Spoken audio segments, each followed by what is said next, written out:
Donc en comparaison avec le carnaval de Dunkerque, on aurait pu vraiment choisir parmi les milliers de carnavals qui se déroulent chaque année dans le monde, en passant par celui de Rio et celui de Venise par exemple.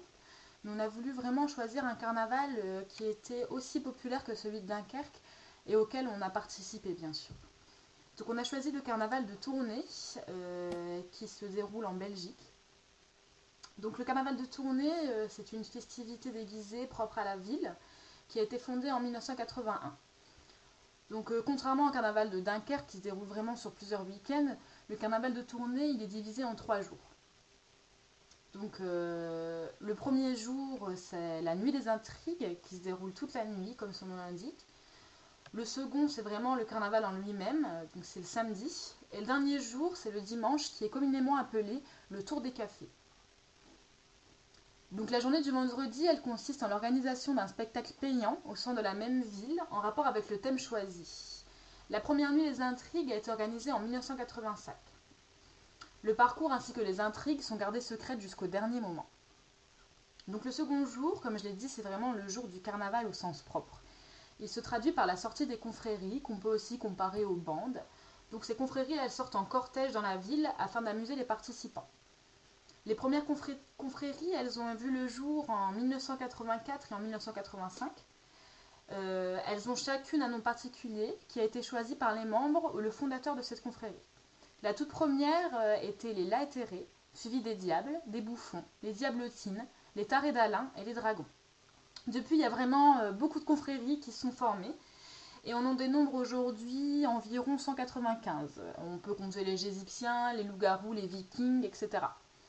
Donc une majorité des confréries possèdent un moyen de locomotion qu'on appelle un char pour défiler dans la ville, où sont installés les membres de la confrérie. Ces membres se distinguent des personnes non adhérentes à une confrérie par leur costume identique en rapport avec l'idée principale de la confrérie. Les confréries du carnaval se doivent de payer une cotisation afin d'exister officiellement dans l'organisation du carnaval. Leur impact sur la festivité se traduit par le guidage des participants par un cortège à travers la ville, ainsi que par le jet de confettis sur les personnes alentours. Elles se réunissent aussi plusieurs fois pendant l'année pour faire les fêtes ou discuter à propos du carnaval. Donc la fin du cortège elle est vraiment marquée par l'arrivée sur la grande place de Tournai de ces confréries avec la crémation du roi carnaval. Donc c'est un énorme bûcher qui est dressé sur la grande place.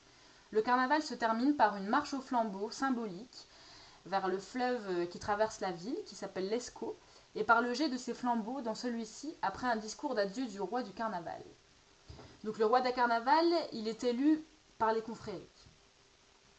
Donc la dernière journée, comme je l'ai dit, qui s'appelle le Tour des Cafés, c'est vraiment une journée qui est fondée au départ pour les confréries du carnaval, qui consiste à s'arrêter dans chaque café tournaisien, inscrit sur un parcours défini à l'avance et d'y consommer du boisson.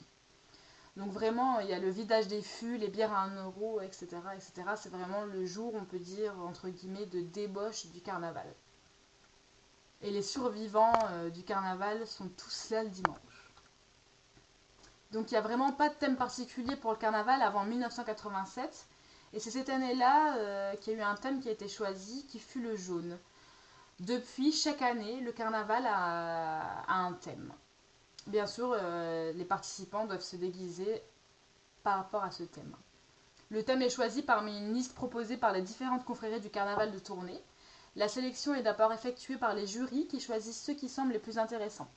Une liste de thèmes est alors mise en ligne sur le site officiel du carnaval et c'est aux visiteurs de voter pour celui qu'ils préfèrent. Le thème qui récolte le plus de votes est choisi comme thème du carnaval. Donc en 2012 par exemple on avait le thème ballons et friandises, éveillons notre gourmandise. En 2013 c'était silence on tourne et cette année 2014 c'était artifice et illusion. Donc contrairement au carnaval de Dunkerque, Tournai va vraiment déguiser sa ville en rapport avec son thème. Donc cette année c'était artifice illusion, on avait des lapins partout dans la ville, les statues étaient déguisées en magiciens, etc. etc. Donc la ville elle est vraiment métamorphosée une semaine à l'avance du carnaval.